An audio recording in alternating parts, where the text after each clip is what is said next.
is another question of purchase and sale of business beta, but this time March 2021 paper, I think March 2021 paper 32 or question number 1. The statement of financial position of P Limited and Aeon as sole trader at 31st January 2021 were as follow.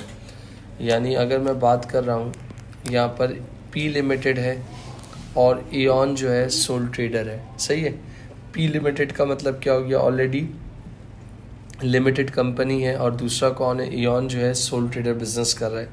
दोनों की balance sheet दी हुई है, दोनों के total assets हैं और दोनों की इक्विटी एंड लायबिलिटीज़ बैलेंस्ड है।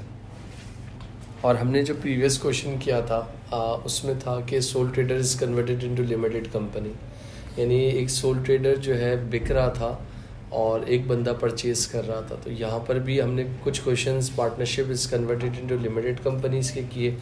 ये एक और क्वेश्चन आपके पास है, ज़्यादा पुराना नहीं है, 2021 का है, और बस फ़र्क इतना है कि मार्च अटैम्प्ट है।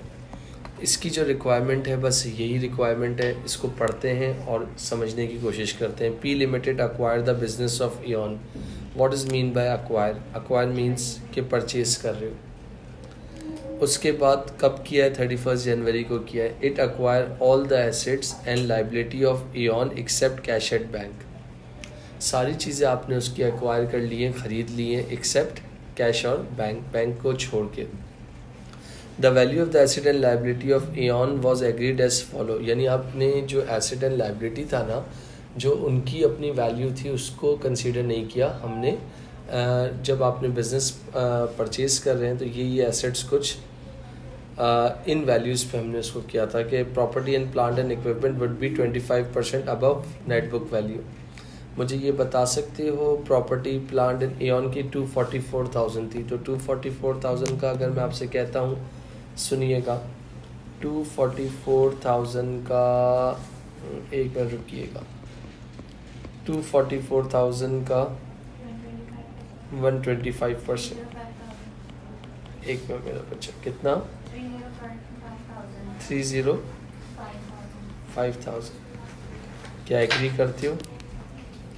पॉइंट नंबर 2 में क्या बोल रहा है? प्रोविज़न निकालने का बोला हुआ है, डाउट परसेंट। जो भी ट्रेड रिसीवेबल्स होंगे ऊपर, ट्रेड रिसीवेबल्स कितने हेल्प कर सकते हो? 125,000। तो 125,000 का 4% की जगह अगर 96% निकाल लो तो 125,000 मल्टीप्लाई बाय 96%, माइनस करने की ज़रूरत नहीं पड़ेगी, डायरेक्ट एग्जैक्ट वैल्यू आ जाएगी। कितनी आ जाएगी बता सकते हो? जी बेटा 120,000। डन है बेटा। इन्वेंट्री की वैल्यू अनचेंज बोला है तो वही रहेगी, agree. Cash discount trade payable की जो ऑफिशियल वैल्यू थी वो कितनी थी? 69,000। तो 69 में से अगर मैं आपसे कहता हूँ 69 माइनस 4,000 कर दें तो ये हो जाएगा 65,000। एग्री बेटा। इसके बाद for the purpose of acquisition P limited, अब जो वालेकुम आपके पास पी लिमिटेड ने जो परचेज कंसिडरेशन है वो कितनी है आपके पास, वो बड़ा मैटर करता है। ऑर्डिनरी शेयर्स हैं 3 लाख रुपए के हैं, मगर एक शेयर की वैल्यू कितनी है? $1। मतलब ये बोल रहा है ordinary share were valued at 1.50। फिर उसके बाद मोटर व्हीकल की एक नेटबुक वैल्यू है 20,000, मगर उसकी करंट आज की वैल्यू कितनी है? 28,000। और कैश कितना है? 60,000। ये बात की बात है, मैं पहले अभी इसको नहीं जा रहा। पहले पार्ट में उन्होंने तुमसे क्या मांगा है? Explain how purchase goodwill arise. मेरी अंडरस्टैंडिंग तो यही कहती है, जब आप किसी का बिजनेस परचेज करते हो तो purchase price minus net identifiable assets, but this is a formula not a explanation. तो अगर मैं आपसे बात कर रहा हूँ, for example purchase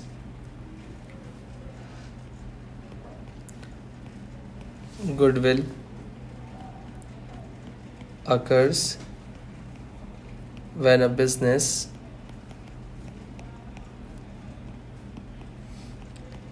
acquires another business, ऐसा ही है। फिर it is the cost of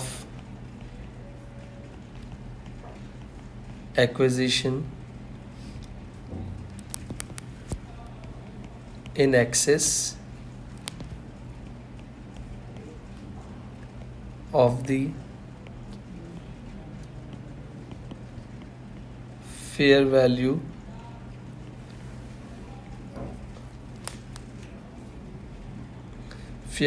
of identifiable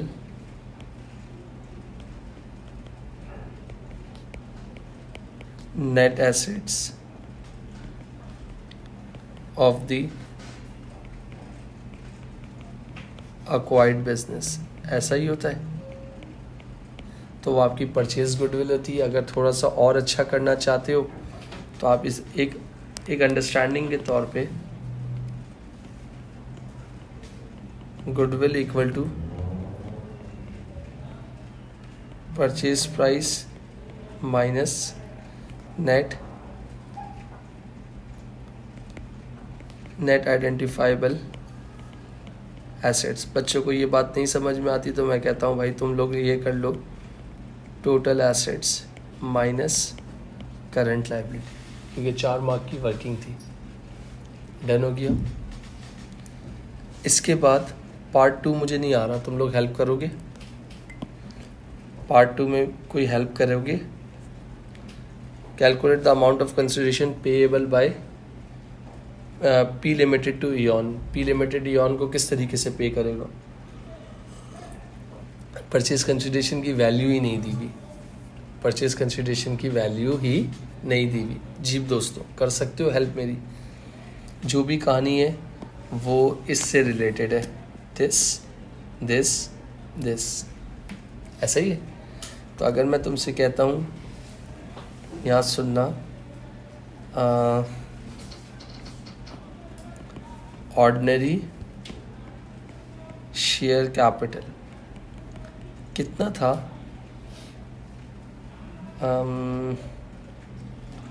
3 lakh into 1.5 कर दो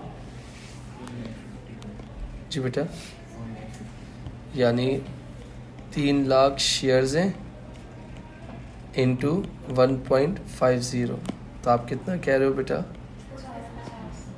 450। डन। सेकंड, आपके पास मेरे ख़्याल से मोटर व्हीकल थी, उसकी एक्चुअली वर्थ कितनी थी? 20,000, जब वो ईऑन के पास थी। जब ईऑन बिज़नेस को ख़त्म कर रहा है तो उसका मतलब उसकी अब जो वर्थ है वो कितनी है? 28,000। और एक कुछ कैश पे किया था, कितना? 60,000। तो मेरे दोस्तों इन सबको प्लस कर लो तो तुम्हारी परचेज कंसिडरेशन की 538,000।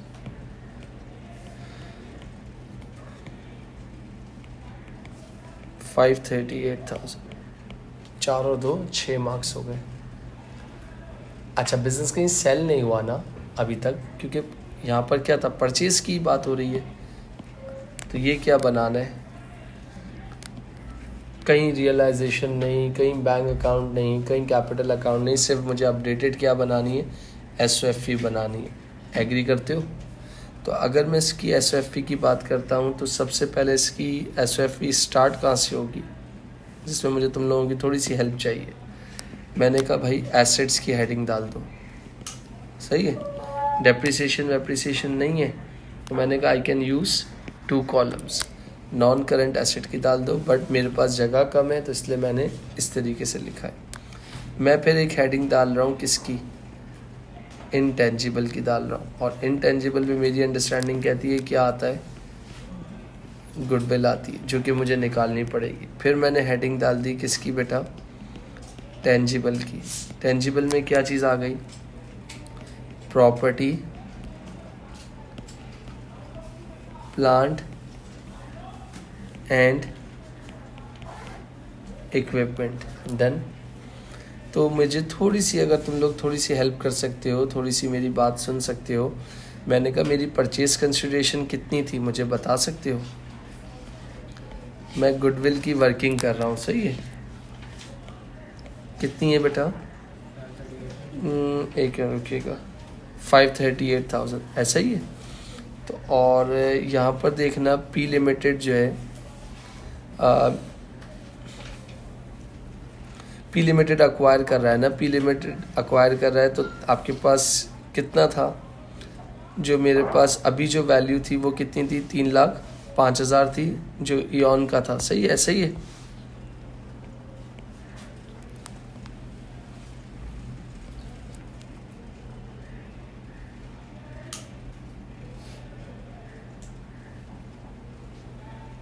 ईऑन का जो बिजनेस था वो कितना था आपके पास? 538,000 is my purchase consideration minus मेरे पास एक एसेट था 3,05,000 रुपये का जो कि रीवैल्यू हो गया था, प्रॉपर्टी प्लांट एंड इक्विपमेंट। सही है। इन्वेंट्री उन्होंने बोला था एज इट इज़ थी 63,000 की। कहाँ है भाई इन्वेंट्री? ये रही बेटा, ये चेंज हो गया था।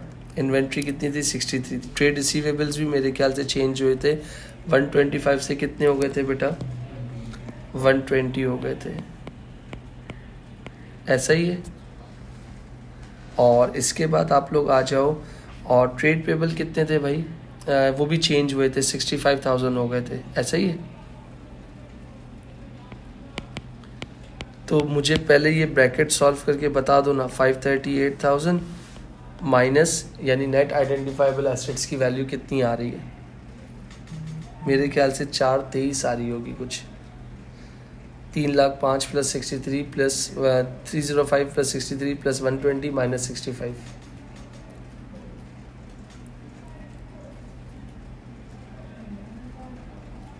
Three 305 plus 63 plus 120 minus 65 423। Usha कहीं फंस गए हो? तो 538 में से 423 माइनस कर दो तो मेरी आपकी जी बेटा, तो आपकी गुडविल कितनी आ गई? 115,000 हो गया उषा।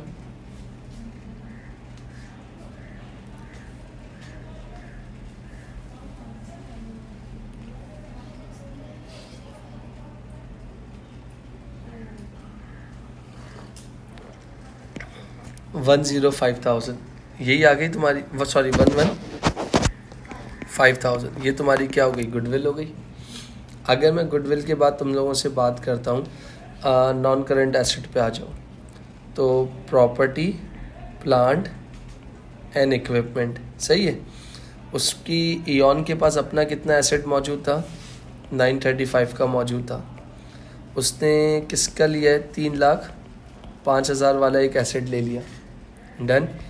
और एक एसेट जो है ईऑन का, जो मोटर व्हीकल थी, वो उसकी ज़िंदगी से क्या हुई? उसके पास से निकल गई। तो इसका मतलब 935 प्लस 305 और माइनस 20, तो कितनी वैल्यू आ जाएगी प्रॉपर्टी प्लांट एंड इक्विपमेंट की? 12,20,000। 10 बेटा। राफे नकी क्लियर बेटा। तो मैंने यहाँ पर क्या लिख दिया? यहाँ क्या लिख दिया? 12,20,000। दोनों को सम अप कर लो भाई, तो ये क्या बन जाएंगे? दोनों को सम अप कर लीजिए। कितने बेटा?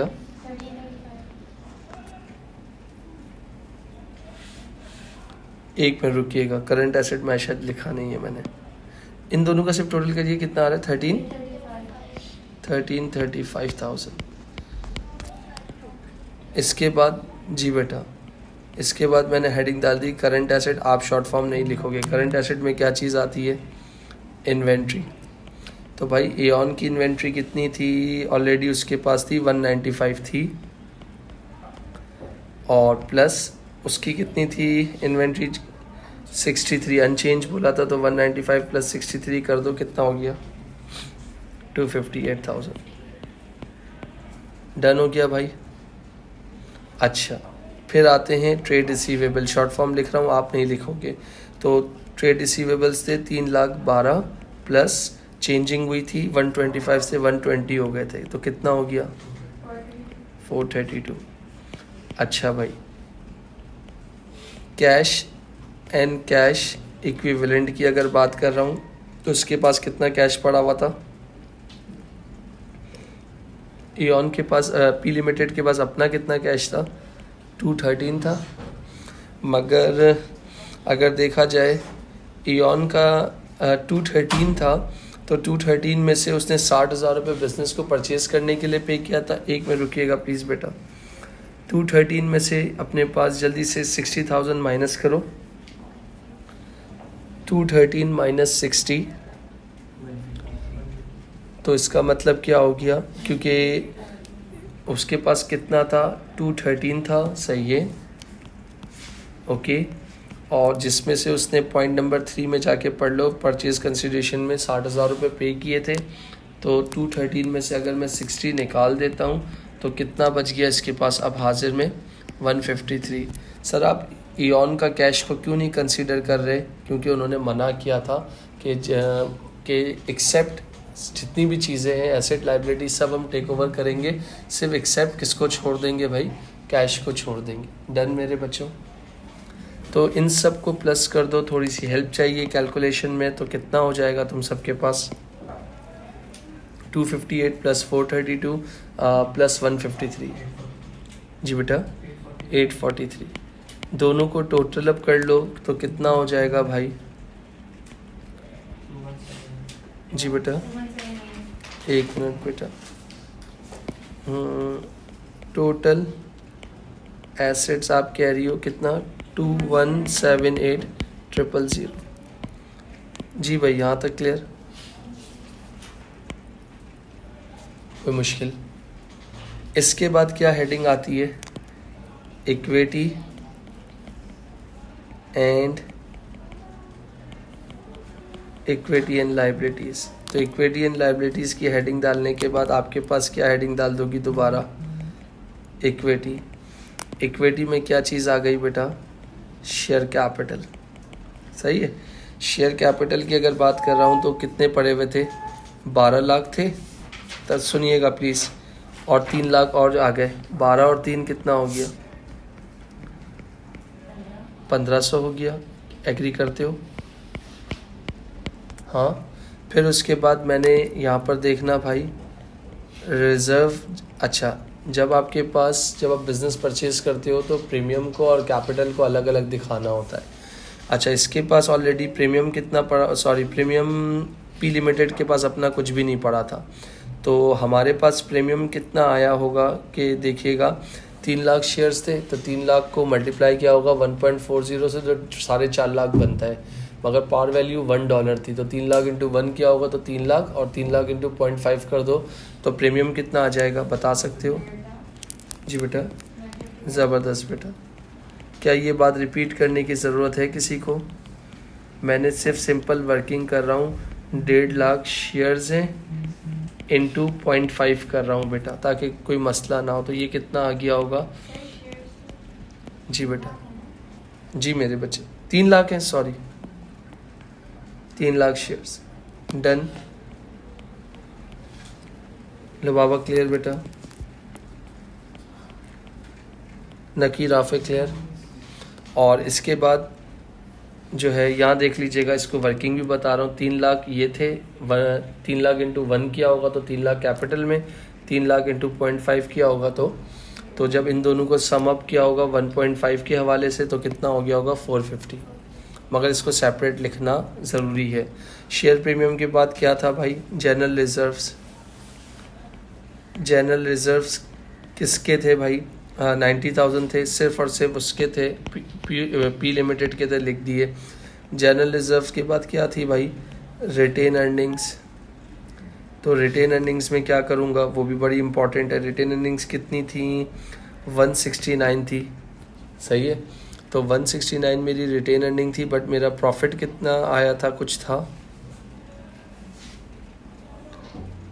169,000 की मेरी रिटेन अर्निंग थी, और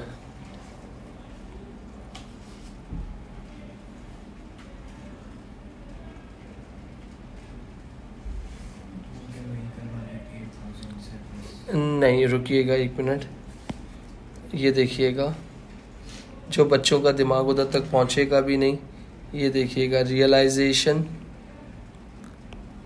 20,000 रुपये की नेट बुक वैल्यू थी, मगर उसकी वैल्यू कितनी हो गई, 8,000 से क्या हो गई, इंक्रीज़ हो गई। तो इसका मतलब 8,000 से आपका क्या हुआ, रिवैल्यूएशन सरप्लस हो गया।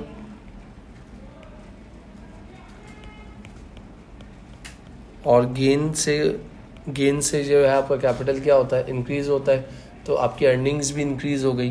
तो 169 प्लस 8 कर दें, कितना हो गया बेटा? जी नहीं, 177। और तो बाजार कुछ नज़र नहीं आ रहा है, इन सबको प्लस कर लो, 150 प्लस 90 प्लस 177, टोटल कर लो कितना होगा? 417। अच्छा, फिर उसके बाद आपको नॉन करंट लाइबिलिटी नहीं है, तो आप क्या कर दोगे? Current liability. करंट लाइबिलिटी में क्या आता है? Trade payable. इसके ट्रेड पेबल ऑलरेडी कितने थे? 196 थे। और उसके थे इयॉन के कितने थे? 69 थे, बट 69 लोगे गलत हो जाएगा क्योंकि वो -5, तो 65 थे। तो आपके पास 169 196 प्लस 65 कितना हो गया बेटा?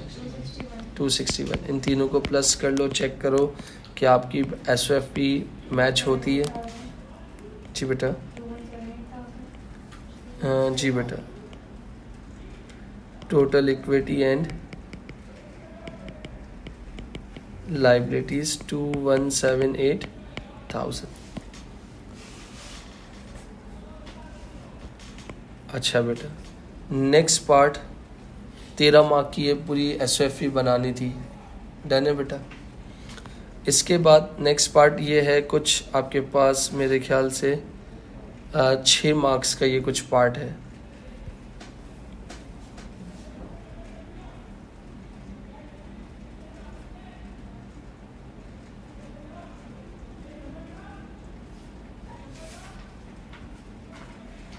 क्या आपके पास again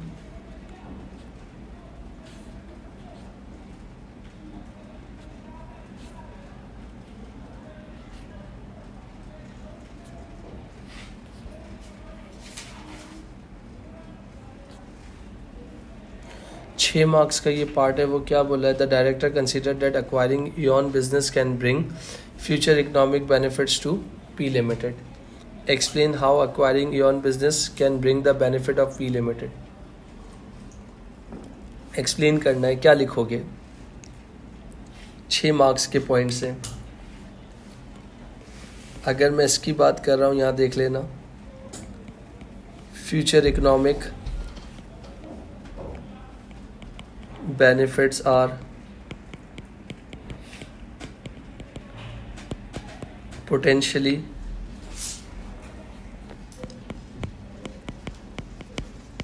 contributing to the increase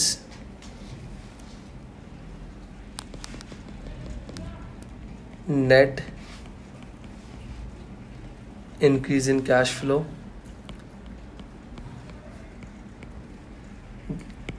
or maybe profit to the business.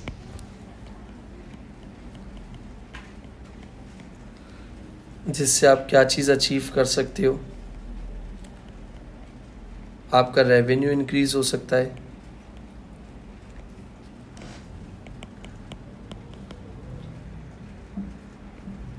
Due to good relationship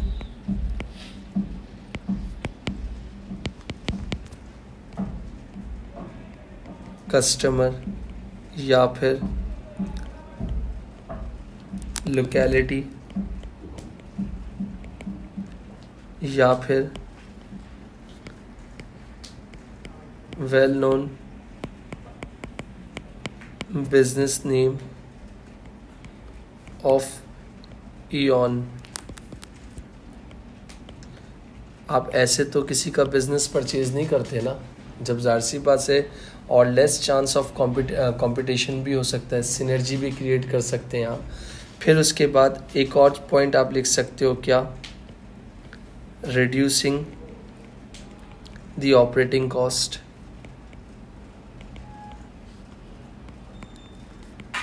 of P Limited due to good employee morale, making the business more efficient